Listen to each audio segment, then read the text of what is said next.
Good morning, you're watching World News and I'm your host, Klaudia Czerwińska. It is now official. Thomas Rose will be the next U.S. ambassador to Poland. Donald Trump nominated the political commentator and entrepreneur just several hours ago. The news was announced by the president via his social media platform, Truth Social. In the past, Rose worked as a journalist and held executive positions in American media. For 7 years, he was direct editor-in-chief of the Jerusalem Post and hosted the Bauer and Rose show on Sirius XM satellite radio. Until his arrival in Warsaw, the post of American ambassador to Poland will be held by charge d'affaires Daniel Luton. Thomas Rose is no stranger to Poland. Back in December of 2024, he met with Polish President Andrzej Duda, who he called the greatest friend America has in the European Union. Before his nomination to the post of U.S. ambassador to Poland, Thomas Rose was a guest in the TVP World studio. Speaking about the future of EU-U.S. relations under the Trump administration, Rose said that Poland ought to be thrilled about the new U.S. president. Moreover, according to Rose, the Polish-American alliance could stand as a prime example of what transatlantic cooperation should look like. There are many countries in Europe that should worry. There's one country in Europe that should be thrilled. And that country is Poland. I think in the second Trump administration, much of the diplomatic focus in Europe is going to be directed towards dramatically reducing the immense security burden that the alliance now puts on the United States, because too many European countries impose upon the U.S. this security burden by failing to meet their own defense commitments. And that's why I think it'll be essential that the United States is going to strengthen its relationship with the one continent that does more than any other to meet its security obligations, and then more so, and that's Poland. So I think the U.S.-Polish relationship is going to be emphasized more than ever before as the model that America expects from all of its allies and partners in continental Europe. Gdańsk is hosting the second day of the European Commission summit as Poland took over the presidency of the EU Council in January of 2025. Yesterday, officials attended a ceremonial dinner, and today they are holding discussions on the future of the European community. Among the scheduled meetings is a talk between Polish Prime Minister Donald Tusk and the head of the European Commission, Ursula von der Leyen. Today's talks will be focused on security of the European Union and Poland's priorities for its term in the presidency. Ministers and the College of Commissioners will also meet to discuss security, international relations, competitive economy, democracy, and the rule of law.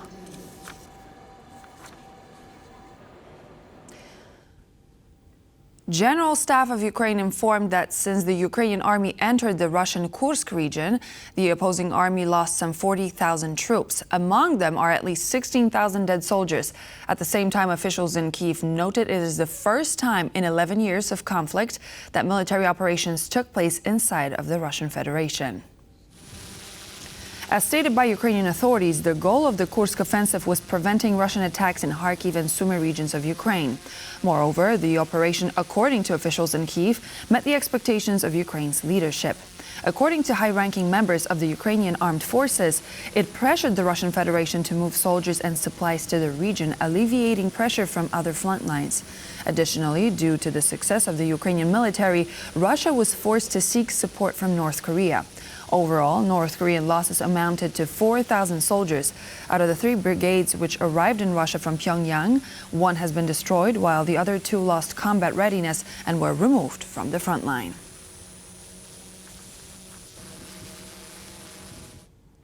Ukrainian President Volodymyr Zelensky has said in a televised interview that if given the opportunity, Vladimir Putin will once again attack Ukraine.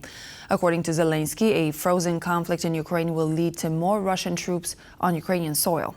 Zelensky added that Trump must not only finish the war, but also make sure that Putin has no chance to strike again.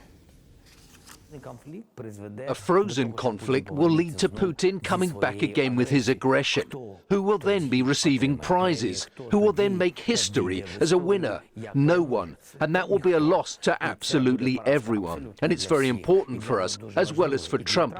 He needs to not just finish the war, he needs to make sure that Putin has no chance of coming back with a war against us. I believe this is the most important part, and everyone must admit that. Then it will be a victory. The first Mirage 2000 fighter jets have arrived in Ukraine. The aircrafts donated by Paris will support Kyiv's Air Force, which already operates other Western fighter jets such as F-16s to protect the country against Russian assaults. As relations between Paris and Moscow deteriorate, the Kremlin has decided to withdraw the press accreditation for French newspaper Le Monde's correspondent in Moscow. Mirage jets can be used for intercepting missiles, countering drones, and for ground strikes. Paris has now donated the first of these jets to Kyiv. June 6, 2024, Emmanuel Macron announced the delivery of French Mirage 2000s to Ukraine. The first of them arrived in Ukraine today.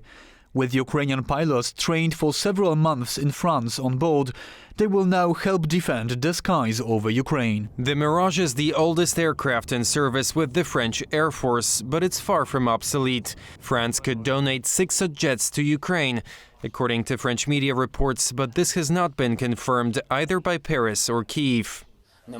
I won't tell you the number, I have no right to do so, but the dates are those we agreed on with President Macron. Yes, Mirage jets arrived, but to be honest, we expected additional F-16 jets and Mirage jets to arrive. The French fighter can carry long-range missiles and guided bombs. France and the UK have supplied Kyiv with Scalp and Storm Shadow missiles, which have a range of 250 kilometers. The French delivery of the Mirage 2000s are not going to be the game changer that so many people wanted to apply to other weapon systems. What they're going to do, though, is make very certain that the Ukrainian Defense Forces are going to be in a position to inflict offensive damage onto the Russian enemy, and that's something that will allow us to get some breathing room and be able to force the Russians into a just peace. With France providing weapons to Kyiv since the beginning of the Russian invasion of Ukraine, relations between Paris and Moscow have not been too warm. For the first time since the 1950s, French daily Le Monde will not have a correspondent in Moscow. The Kremlin has cancelled accreditation for Benjamin Quesnel, who has worked as a journalist in Moscow for the past 20 years. Now he is prohibited from exercising his profession. This revocation of our right to practice our profession is unprecedented. Even in the most tense moments of the Cold War, Le Monde had continued its work in Moscow and elsewhere. The spokesperson of the Russian Foreign Ministry has admitted that Moscow refused to extend the journalist accreditation in retaliation to France declining to grant visas to journalists from the Komsomolskaya Pravda tabloid. The French Foreign Ministry said the names put forward by Moscow were not those of journalists, but of agents of Russian intelligence. Since 2022, Russia has tightened its grip over the media.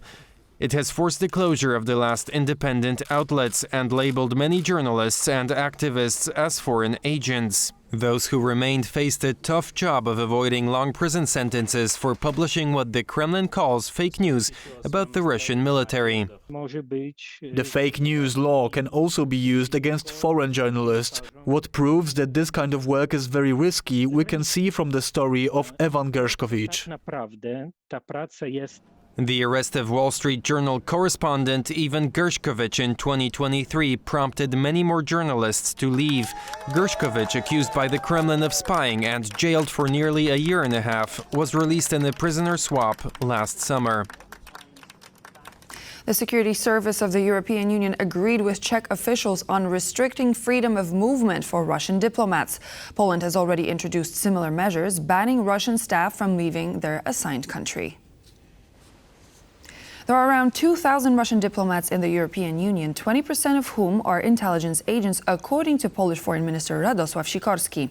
This means that some 400 Russian agents can travel throughout the EU freely and aid in planning hybrid attacks on member states. While the Czech initiative is not yet on the official sanctions list, Polish officials said they will push for the idea to be added to the listing. At the same time, Radosław Sikorski said the measure does not require a unanimous vote in the EU, as such restrictions are the responsibility of each individual member state. The U.S. will not present a plan to end the war in Ukraine during the Munich Security Conference next week, according to Keith Kellogg, the U.S. Special Envoy for Ukraine and Russia.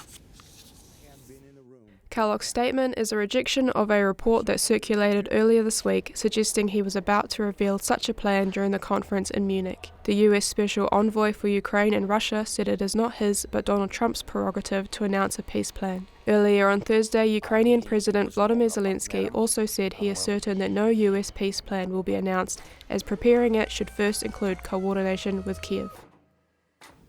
NATO and Article 5 in particular remain robust in deterring attack against NATO countries, said NATO Deputy Assistant Secretary General James Apathurai. While speaking with our host Adam Yasser, Apathurai expressed his full confidence that Article 5 of NATO treaty remains ironclad.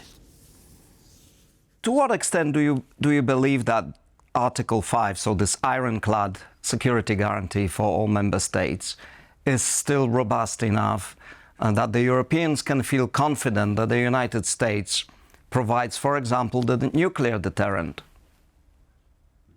I'm 100% confident. And let me give you a pretty direct demonstration of why.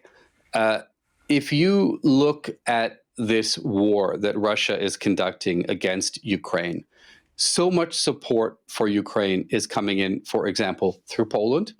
The supply line through Poland is absolutely essential to Ukraine's ability to defend itself. But Russia doesn't dare touch it.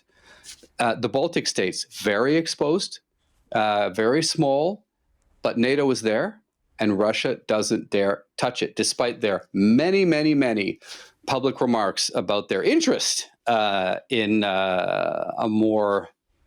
a stronger Russian presence in the Baltic states. NATO and Article 5 in particular remain robust in deterring attack against NATO countries. And no country that has ever been in NATO has ever been attacked. I see from what's happening now that remains the case, and I'm quite confident that it will remain the case, including with US support, including the nuclear umbrella. Nearly 60% of people leaving North Korea last year entered Russia, declaring education as the cause of visit. This marks a 12-fold yearly increase in the number of North Korean migrants in Russia. According to South Korea, however, their final goal might be quite different. 2024 saw over 13,000 North Koreans enter Russia, compared to the 1.1 thousand from 2023. According to the Russian Federal State Statistics Service, last year, just over 3,000 North Koreans entered Russia for business purpose, while 7.8 thousand listed education on the immigration form. As stated by South Korean newspaper Korea Jonggang, North Korea could be sending laborers to Russia as part of the compensation for the deliveries of arms and ammunition. This stands in stark contrast to the 2017 UN Security Council resolution, which obligated member states to deport North Korean employees.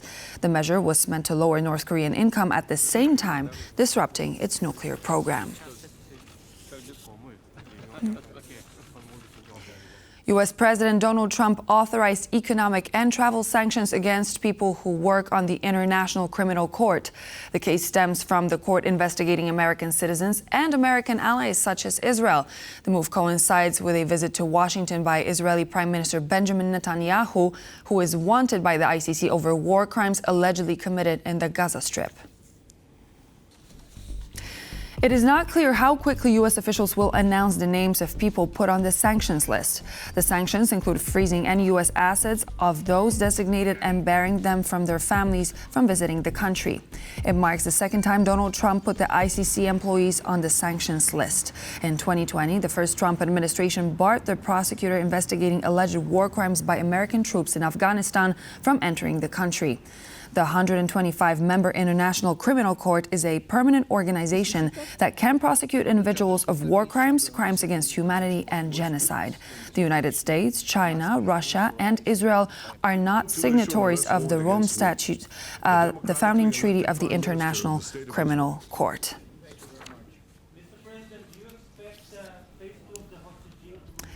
And with that, we end our news broadcast, but please do stay tuned here on TVP World. Back in just a moment with more news and features.